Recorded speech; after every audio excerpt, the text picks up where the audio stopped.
What's going on, guys? B. Scott here with you, and on today's show, we got your wide receiver sit starts heading in to week number 14. It's the playoff push, must-win games for many of you. I'm going to talk about some wide receivers to be sitting and starting heading into this week. So keep it locked and loaded right here at the first four downs.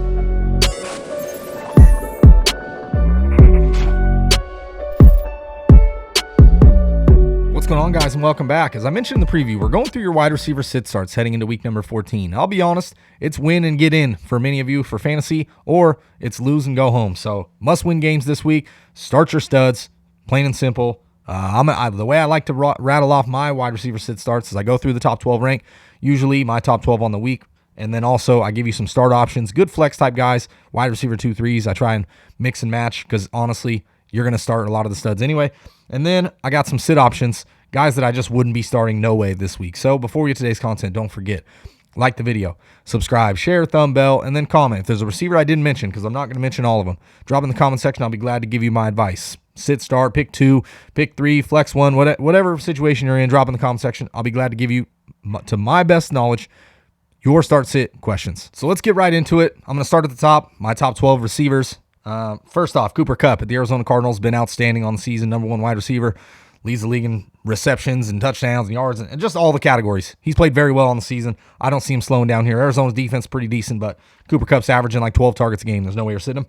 Justin Jefferson faced the Pittsburgh Steelers. No Adam Thielen in that game on Thursday Night Football, and the Pittsburgh Steelers secondary hasn't played very great, and Justin Jefferson's really put it on. He should see 12 to 15 targets in my opinion, so must start. Tyreek Hill versus Las Vegas Raiders. You're never sitting him anyway, albeit he's been a little boomer bust this year, but I like the matchup with the Las Vegas Raiders. Yes, their defense has played okay against wide receivers on paper, but it's Tyreek Hill, man. So Devontae Adams, he's facing the Chicago Bears, should absolutely dominate in this game.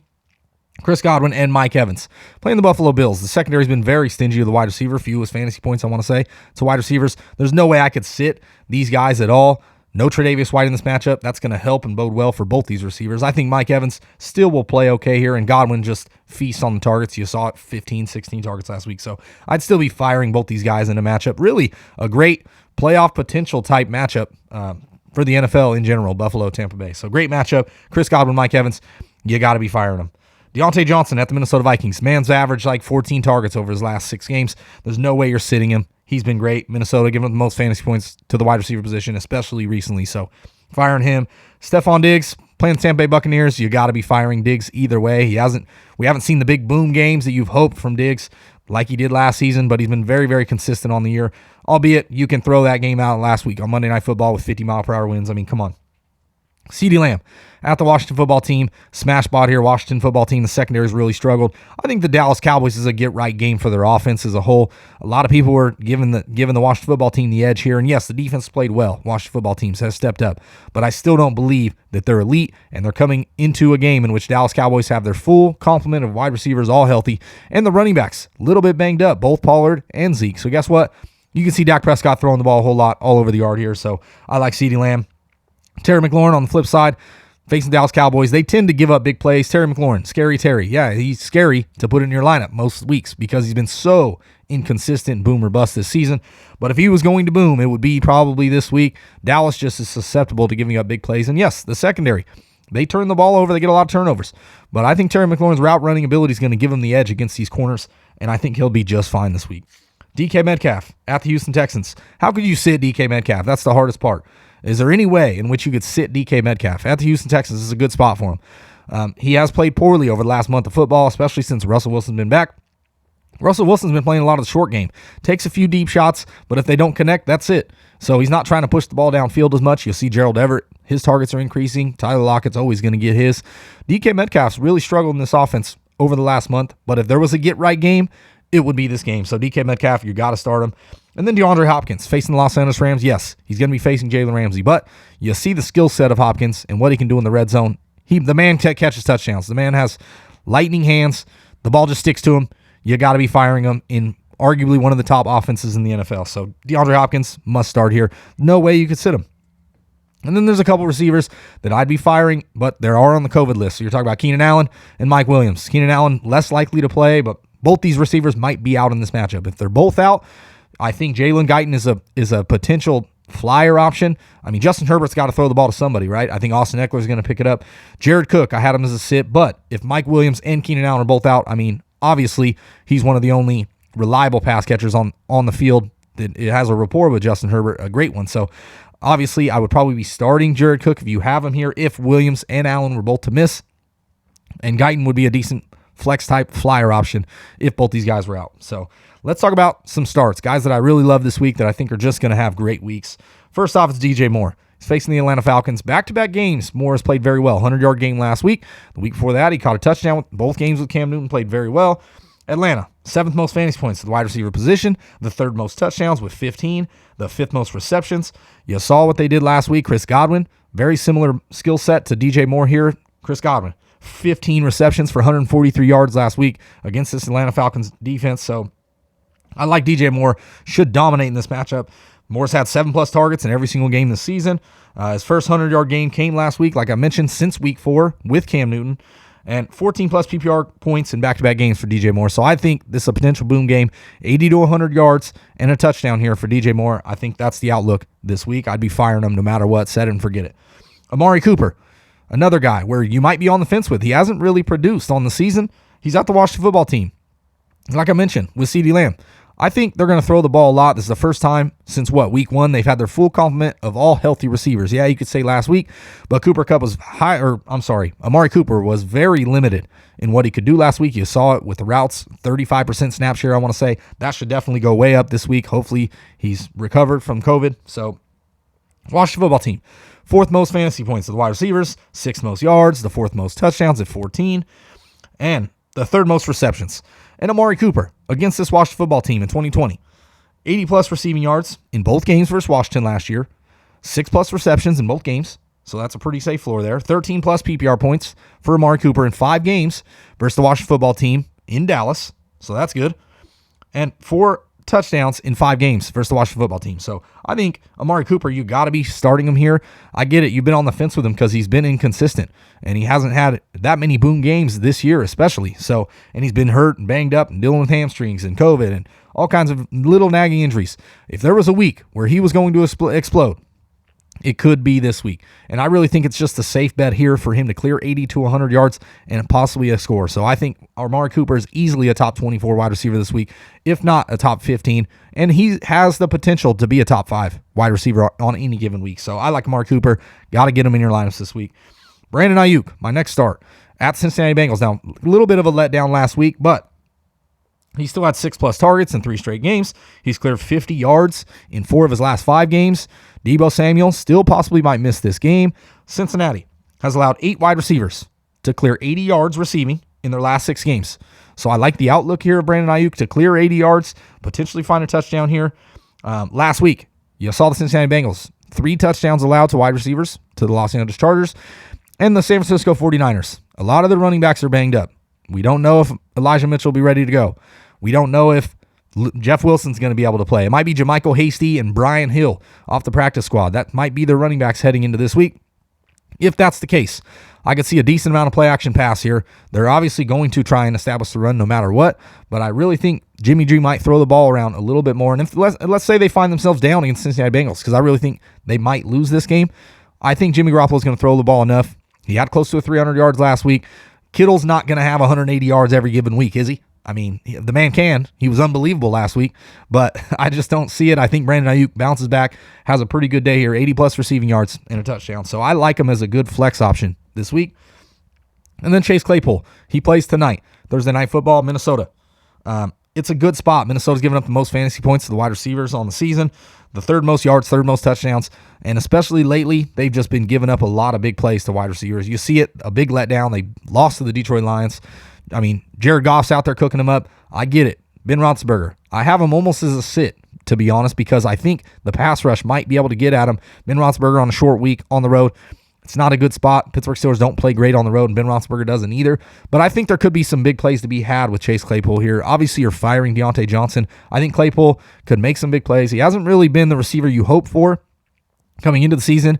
And really, from what I expected, I figured Chase Claypool, this is what you would get out of him. You're going to get a couple deep shots. If they don't connect, there's going to be pass interferences on some of them, and if they don't, then they're not going to be able to move the ball. Chase Claypool is a big-time receiver, especially deep down the field, very, very talented, but he just doesn't see the target volume. So I think you got to be starting Claypool here. He's cleared 50 yards in 3 straight games. Like I said, Minnesota's given up 6 touchdowns of 20-plus yards on the season, so I like Chase Claypool this week, 20 targets over his last 3 games. You got to be getting me in our lineups. I think if there was going to be a boom week for Claypool, it would be this week. So now onto some sits. A lot of these sits, I just have groups of pass catchers. It's kind of like the running backs, groups of running backs that I don't really love, that I wouldn't be starting. And then I have one wide receiver that I wouldn't be starting. So first off, I'm going to talk about Brandon Cooks. Facing the Seattle Seahawks, I'd probably not be starting him here. He just hasn't been good over the last month of football. Seattle hasn't allowed a wide receiver a touchdown since week 8. 0 wide receivers have cleared 80 yards in that same time frame since week 8. Just 8 catches for 101 yards and a touchdown for Brandon Cooks in his last 3 games combined. So I don't love the outlook here. He hasn't cleared 50 yards in his last 3 games. He's really struggled. Davis Mills could be under center here. You got Tyrod Taylor, who came back from injury, didn't look all that great, and then on top of that, struggled and then got hurt. And it's going to be Davis Mills. I don't love the matchup here. Brandon Cooks, yes, always has that potential to get the 100 yards and a touchdown. He's a big play. We're just waiting to happen, but it just hasn't happened, come to fruition, especially in the last few weeks. So for me, with the playoffs on the line, I just can't rely on Brandon Cooks this week. So now, on to, like I mentioned, some groups of pass catchers. First off, the New York Giants pass catchers. They're facing Los Angeles Chargers. They give up the second fewest fantasy points to wide receivers, the second fewest touchdowns, just 6 touchdowns. They're all banged up at any given time. Kenny Galladay missing practice with ribs. Kadarius Toney, what's going to happen there? Sterling Shepard looking like he might actually play this week, so could be a low volume type or a high volume type play in PPR leagues, but I just don't love the outlook here. Los Angeles Chargers play very good against wide receivers, albeit over the last month and a half, they've had some injuries to the secondary, and that's hurt them a little bit. They have given up a couple 100-yard receivers, but Jake Fromm or Mike Glennon are going to be under center. You want to trust any of those receivers with those quarterbacks? I mean, Jake Fromm's been on the team, a week and a half? Mike Glennon still trying to make his way through the concussion protocol. The coach is optimistic. I just don't love the outlook. So any Giants receivers, I would be sitting them this week. There's just no way I could start or trust any of them. I think if the Giants want a chance in this game, they got to run the ball with Saquon Barkley anyway. So now we got the Denver Broncos pass catchers facing the Detroit Lions. This is actually a good spot for Denver Broncos pass catchers. And if there was one I would start, maybe you start Jerry Jeudy, just based on the volume. He's been the most targeted wide receiver over the last 3 or 4 weeks since he's come back. But it's still not pretty. They're spreading the ball around a lot. Teddy Bridgewater's not throwing the ball a ton. They're running the ball very, very effectively. You've seen what Javonte Williams did. So I don't love the outlook of the Denver Broncos pass catchers. Detroit has allowed the 9th most yards to wide receivers and 10 touchdowns. So like I said, it's not a bad spot here.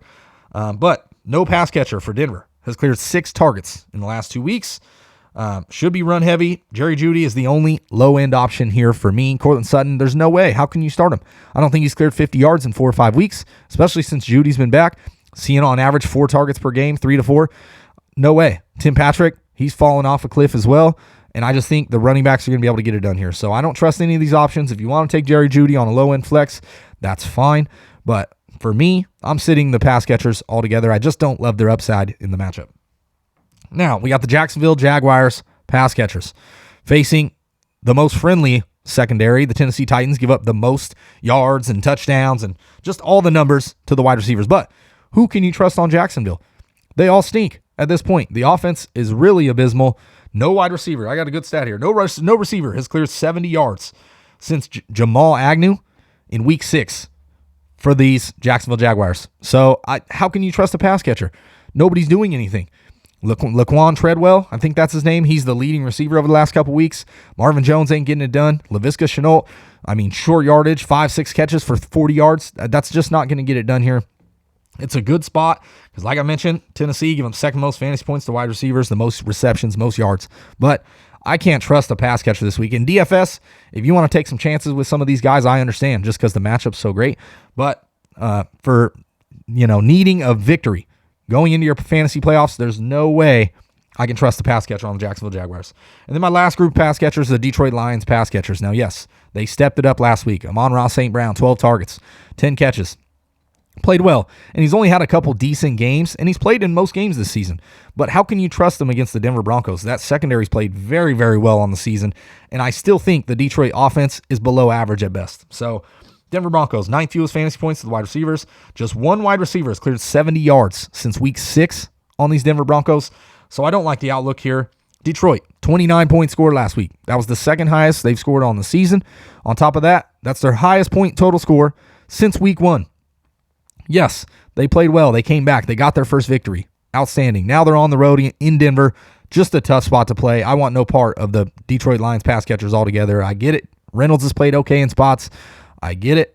Amon-Ra St. Brown, 12 targets, so if you want to take a low-end chance on him. But there's just too many options over there, and they're not very explosive on offense, especially with DeAndre Swift out. And, if he's out again, you got Jamal Williams. He's an okay runner, but he's not as explosive as DeAndre Swift. We know this.